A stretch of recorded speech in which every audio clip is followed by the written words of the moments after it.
Tonight's show, Tennessee primary resorts and other issues.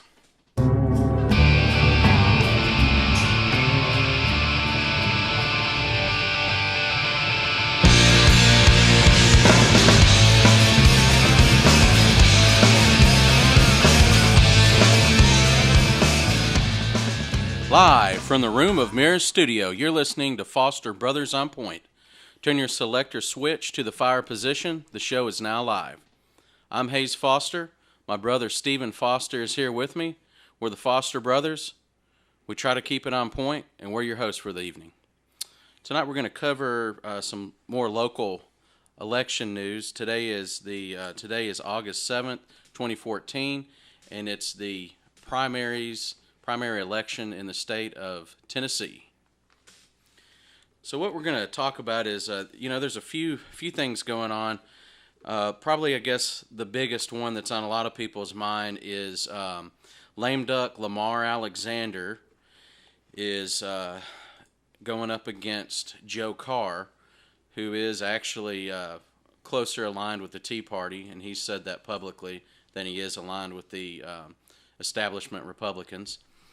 So, Stephen, what do you think? What do you think about old lame duck Lamar showing up again for another round? Well, what we have is we have a 40-year career politician that wants to keep his legacy. He's in his mid-70s now. He's kind of very mainline. You know, he's not your Tea Party shake things up. He's kind of go with the flow. You know, I'll compromise just as long as we can all get along type of guy.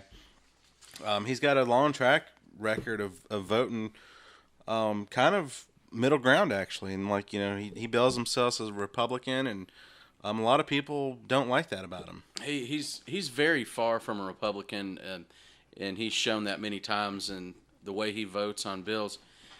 I pulled something off of redstate.com, and it's talking about lame duck Lamar's voting record. I'm just going to hit some of the highlights here. Under budget and taxes, he voted yes on the internet sales tax bill, which that affects, people here in Tennessee. He voted no on Rand Paul's budget, which would have balanced the federal budget in 5 years, and also it would replace our current tax code with a flat tax. So as you can see, he's definitely he's very deep-rooted establishment candidate. Most of the things you're seeing him vote for were against what his constituents back home in the state of Tennessee. I can remember several calls I made to his office talking to his staffers about bills like Obamacare and others, and his staffers were kind of arrogant and, oh yeah, we'll make a note of it. And I'm thinking, as I'm getting off the phone, yeah, I bet you will. So this guy, he's really done a lot of damage to the state of Tennessee and to the United States of America. Let's see, what else? Oh, he voted on raising the debt limit by $2.4 trillion. Voted for the Cash for Clunkers program, which the program was, a clunker itself. He voted no to a Senate rule that would have prohibited legislation that would raise gas prices. So I think you can see Lamar has been bought and sold. He's in the pockets of a lot of special interest and lobbyists. He's been enjoying that for a long time.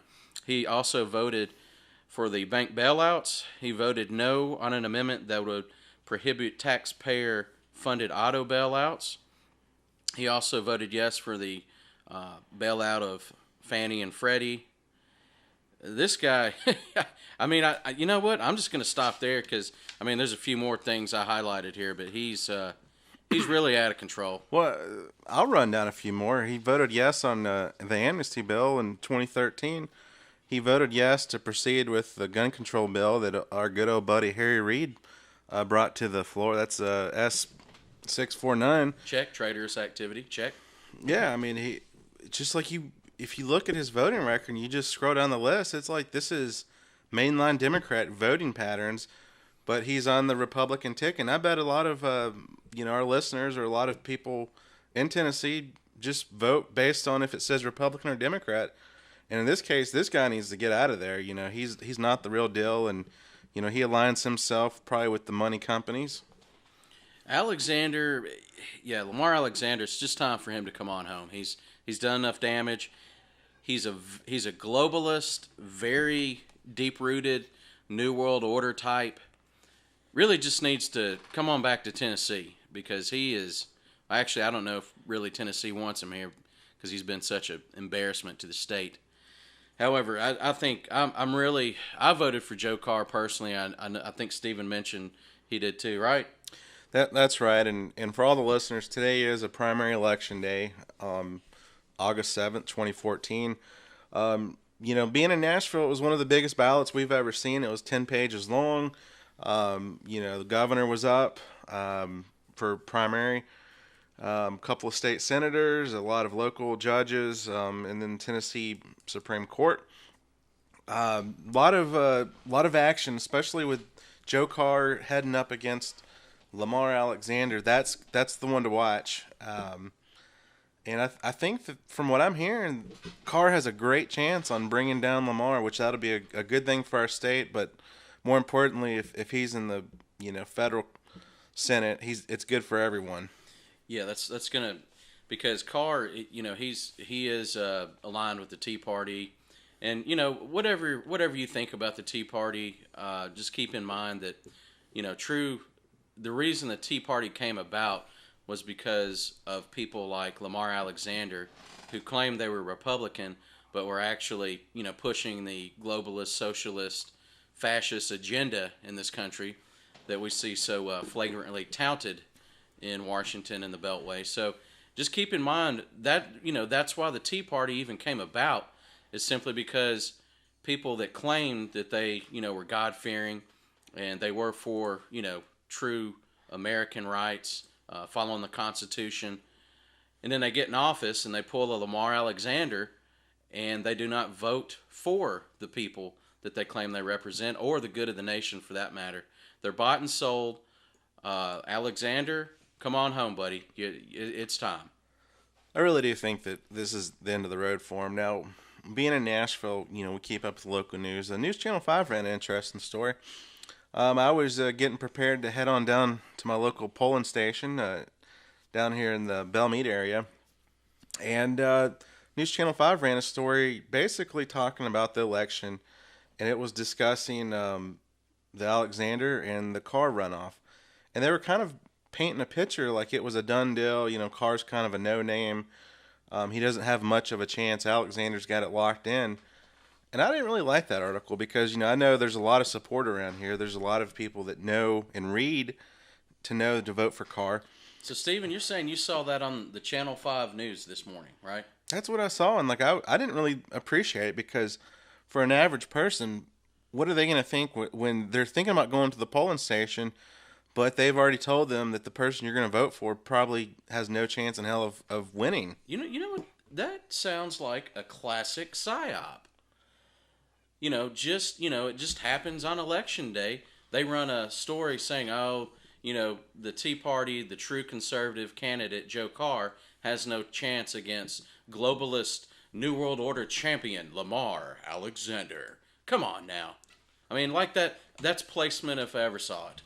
Yeah, and who knows what goes on in these campaigns, but that was scheduled, a buddy of a buddy lined it up with the news station to run that probably, and it just sucks that that's where we're at in our political system in the United States. Psychological operations. Well, I guess you guys realize that pretty much whenever you turn the TV on, it's a psyop. You open up a newspaper, it's a psyop.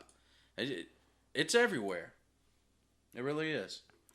It is, but I think that if we can get Joe Carr at least to be on the ballot and get Alexander out of there, I think that's a great opportunity that we're going to have.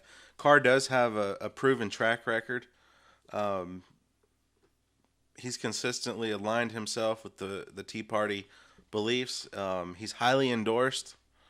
So, I think that what we're dealing with is we're not dealing with someone that's just trying to play the political game.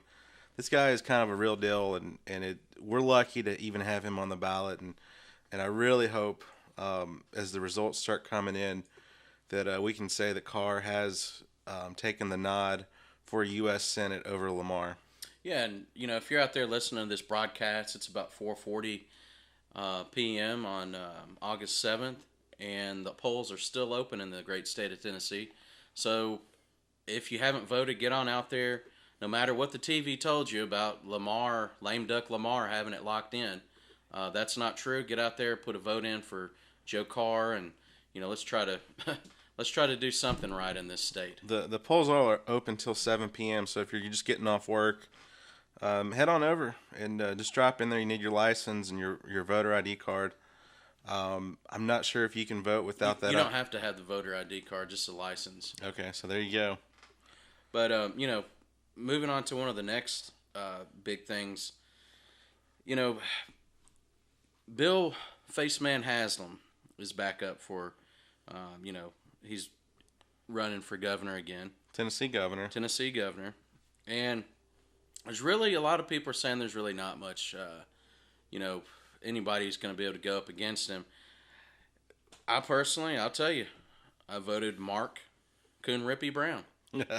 I know, and everybody's thinking, well, why in the world? Well, I'm going to tell you why. The guy, he aligns himself. I mean, everything I've seen on YouTube about, him talking, he's very conservative, Tea Party. This guy, and if anybody doesn't know the story, I'll just make this real quick.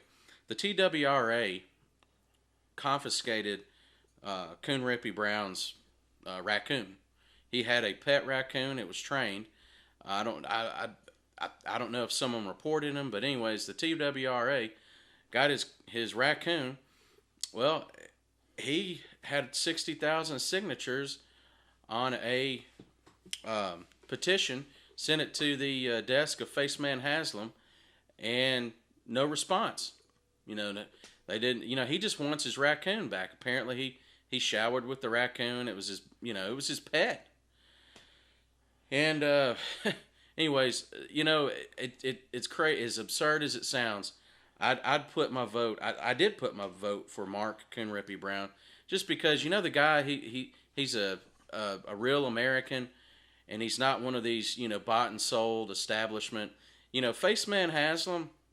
In case anybody's forgot, he was on Bloomberg's Mayors Against Illegal Guns. It sounds so innocent on the surface. Well, of course we're against illegal guns. Well, that's the whole trick. They want all guns illegal, okay? They don't want you to have any guns. So, just on that point alone, I opposed Faceman Haslam, and I voted for Coon Rippy Brown. Now, Faceman Haslam, he has done some things that have got the attention of a lot of the constitutionalists in America. And what he's done is he's allowed the federal government to come in and set up military checkpoints along highways throughout Tennessee as part of whatever program it was. But it's basically an illegal checkpoint that they were doing. And Tennessee's kind of, in the South, it's kind of on the fence. And a lot of people were surprised to see this because there was checkpoints in some of the northern states like Illinois and traditional Democratic zones. But for it to be in Tennessee, everyone was kind of, caught off guard for that one. And you can thank Faceman for that one. He did allow that and approve that. Faceman Haslam signed off on that? He did.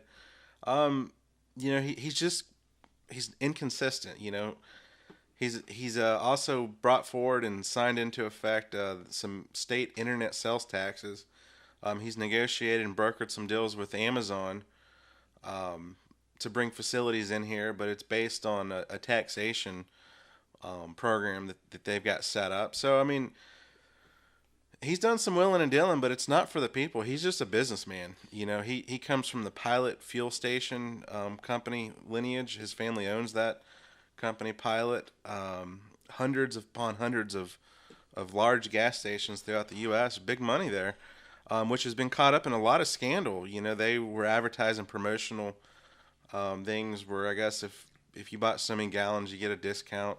So a lot of these companies were brand loyal to Pilot, which helped their bottom line, only to find out that the discounts were never issued. So there's lawsuits over that. They've had to settle. Haslam's kind of been quiet about that because his family business is caught up in all this. Bottom line is he's a businessman. He's not for the people. Stephen, you touched on something. the inconsistency of Haslam and some of these other politicians, and that's what everyone's hungry for right now. They just want somebody that they put in there and they know they're going to vote in the interest of the people. They're not going to raise taxes. They're going to pass, they're going to remove restrictions for gun laws, and open carry and concealed carry, and being able to, keep a firearm, in your vehicle at the workplace. That's what everybody's hungry for. Just a little bit of consistency. That's what we're looking for. That is right. Hayes, you want to give a little message from our sponsor? Yeah, let's go to our sponsor.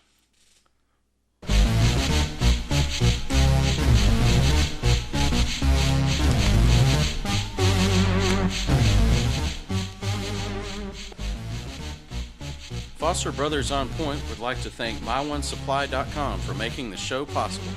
MyOneSupply.com, suppliers of fine firearm and tactical gear. MyOneSupply.com carries Magpul, Eberly Stock, Trigicon, EOTech, Troy Industries, and many more top-shelf brands. MyOneSupply.com offers genuine military surplus and survival items.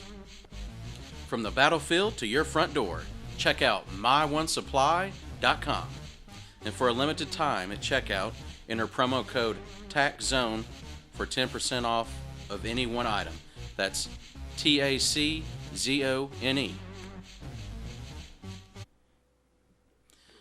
Now back to what we were discussing with the primary today in Tennessee.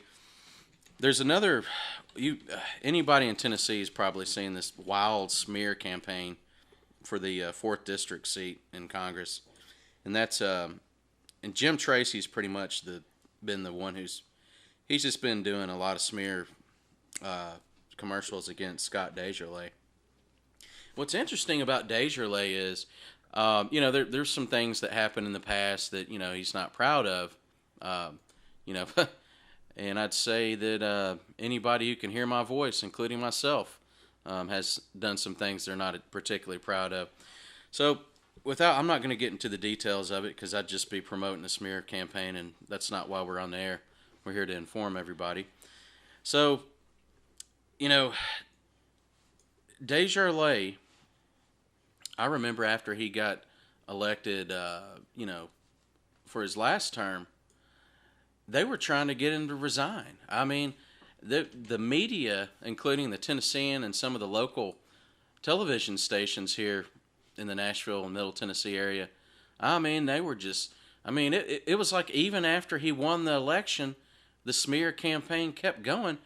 And I kept scratching my head. I'd look at my wife and I'd say, honey, what? This guy, Desjardins, has the establishment, media just tore up. I mean, fired up. And I wish I was in the 4th District. I'd vote for him because he's apparently doing something good in Washington because they want him out so bad. It's amazing. He's getting funding from, Jim Tracy's getting funding to run commercials from, some lobbyists in Washington. So he's got money flowing in from out of state getting these commercials out there. So, Scott Desjardins, you're in our prayers. We hope you win tonight. We're praying for you. We're praying for you and your family. Let's hopefully get a win for you, buddy. The election results won't start flowing in on tonight until 7 p.m. There's some state.gov or tn.gov websites that you can go to. Election.tn.gov will give you some of the results. Now, Desjardins, he is a trained doctor. He's an MD, ex-Army, and he used to train medical procedures for the Army. So he's an honorable man, at least he's a patriot. There's not many men that join the Army or the military in particular that, really don't love our country. Because when you put your life on the line, that's why a lot of times you hear these ads, well, he's a military man or, ex-military running for office. A lot of people can get behind that because you don't think someone that put their life down on the line would sell the country out. Jim Tracy, on the other hand, I haven't found too much negative on him because he's really just kind of a local politician here in Tennessee. But he does have the backing of these big conglomerates, like you were saying, Hayes, and it's just it's not a good sign. It sounds like he may be bought and sold already. So let's pray Scott Desjardins wins in the polls tonight, because you know, as everyone knows, this country is in dire straits right now, and the last thing we need is another globalist, in the pocket of the globalist New World Order, pushing person such as Jim Tracy. And Jim Tracy, he's just he is insurance agent by trade, and he has a base salary through the legislative, which he's in the Tennessee State Senate District 14, which he currently holds. So I think Desjardins really is the real deal once again. He's kind of more aligned with the Tea Party opposed to the Republican Party. So here we go. We've got the Tea Party wave pushing through because people are waking up, and I don't think this wave can be stopped, Hayes. I think that this wave, we were seeing this on the last election cycle with Obama, with all the Tea Party people marching on Washington. It's still continuing, and I would say it's getting stronger because there are more and more people that I know that are awake. If 4 years ago, it might have been like 1 out of 50 that were awake. Now it's more like 1 out of 10. And Tubbs, just to add to what you're talking about, the Tea Party push, many people, kind of equate the Tea Party to, the far right. Actually, the Tea Party aligns itself with individual rights and just following the Constitution and following the laws of the land here. So, just get that out of your mind. If you think that, the Tea Party is is right-wing extremism, that's not correct. The Constitution and Bill of Rights of this country were enacted and put into place as the law of the land for a reason, because it was an equalizer. And we just need more people out there, more people in political office that will just follow the Constitution and say, hey, you know what? Sorry, Mr. Lobbyist, I can't take your money on that bill because that's going to be hurting my constituents in the long run, and I'm not doing that. That's what we need in this country right now, because think about the New World Order and the globalists. They want the Tea Party to just fade into the sunset, because the Tea Party's done enough damage to the New World Order and establishment that they use the IRS, one of the most feared alphabet agencies in the United States of America, to go after nonprofit Tea Party groups and groups that are affiliated with the Tea Party. So keep that in mind when you're using government entities such as the IRS to go after your political enemies. That's just a canary in the mine. That's where we're at. That is interesting you bring that up. Jim Tracy, one of his smear campaigns against Desjardins, has said that Desjardins is actually very similar to Barack Obama, which is ironic. Desjardins' stance and his focus with him running for office is he wants to end and to discuss the IRS targeting conservative groups, and he wants to get to the bottom of that and have an investigation to see more about that. Which I want to know more about that too. I think that's ridiculous. They lost their hard drives. That's kind of crazy. Oh, they were destroyed. They had to get rid of the hard drives. And on that note, let's listen to a clip from. It's a famous quote from one of our famous, or actually one of me and Steven's. Besides Obama, one of the craziest fruit bat politicians from California you'll ever hear. Listen to this. This is wild. And this is the context. This is back before Obamacare was passed. This is one of her little quotes to push Obamacare through. But we have to pass the bill so that you can find out what is in it. Fruit bat alert. I mean, come on. You have to pass the bill to find out what's in it. I know that, guys. I know if you're listening out there, that's an old quote. But it's still so funny, and that just lets you know the caliber of some politicians who hold political office. Well, that's her intelligence level, that she thinks that she's so high and mighty that she can get away with that. Fruit bat alert. I mean, come on. That's absolute insanity. So Desjardins, one of the other areas that he's wanting to focus on was he wants to talk about Benghazi and how the Americans were killed over there, and he wants to know more about the circumstances. So like he's kind of like hitting on these hot topics, which maybe that's why Tracy's getting this corporate funding from DC lobbyists, is because if Desjardins does end up in there and getting in there, he can go after the IRS, and he can go after good old Secretary of State or Hillary Clinton's Benghazi thing, Ugh. because Benghazi is really the linchpin on whether or not Hillary Clinton can run for office and get elected in the next presidential election cycle. And if he goes in there and attacks that's not going to be good for globalists. Stephen, could we please end the chapter with the Clintons and the Bushes, please? I mean, it's so ridiculous. There's also been a lot of chatter lately about Hillary running. I think we all know she's probably going to run. She's frothing at the mouth, to be in the Oval Office. I don't know. I don't think she'll be doing shenanigans if she got in like her husband Slick Willie. But I'm telling you what, let's just please, no more Bushes and Clintons, please. I think that they've proven that they can't lead the nation, and they're just driving us into the ground.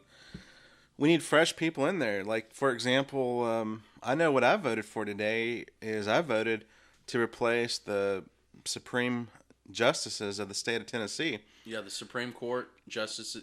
Right, I did the same thing. It was replace or retain.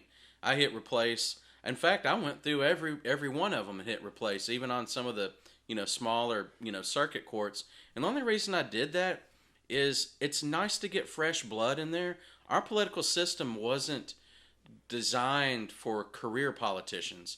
It was designed for the common man to say, hey, I'm going to run for office, I'm going to do what's right, and then I'm going to get out and go back to my career. That's right, Hayes. And all of our regular listeners know that I used to work in government temporarily just to clean up a mess down in Franklin, Tennessee. And in the process, you found that the people that had been there the longest, even if it wasn't an election, it was just they were hired to work there, they figured out the loopholes and they figured out they'd get away with stuff. Most of the people that were there more than 10 years didn't do anything. They just kind of sat on their butt, and they knew how to milk it. They knew what to say if they got called out. And it was kind of a big joke. And government is so deeply corrupted that I would say that you should flush even the employees out periodically.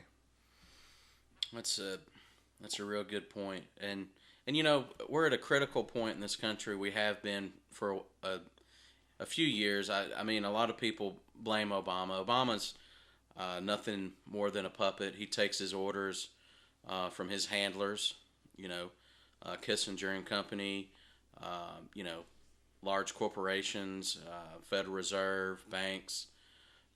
And that's the thing. Obama is definitely a problem because he goes along with those marching orders. However, he sold his soul a long time ago to get to where he's at. So just keep that in mind. He's just a symptom of the disease that this country has. And the primaries are a good time to go vote. There's still a good solid hour for you to get out there and go vote. And if you're listening to us live, if you're not, you probably missed it. It's time to shake it up. The primaries, a lot of people don't go vote. I went around maybe 9:30 or 10 this morning, and they said that it was extremely low turnout. They said that maybe like 10 people had come through in the district area that I was at. And it's just sad, but it just means how important our votes really are. One vote does make a big difference in the primary. It's a big deal, guys. Yes, sir. If you're out there listening, the polls still are open. It's about 6 o'clock Central Standard Time, August 7th, 2014. Get out there, vote for Carr.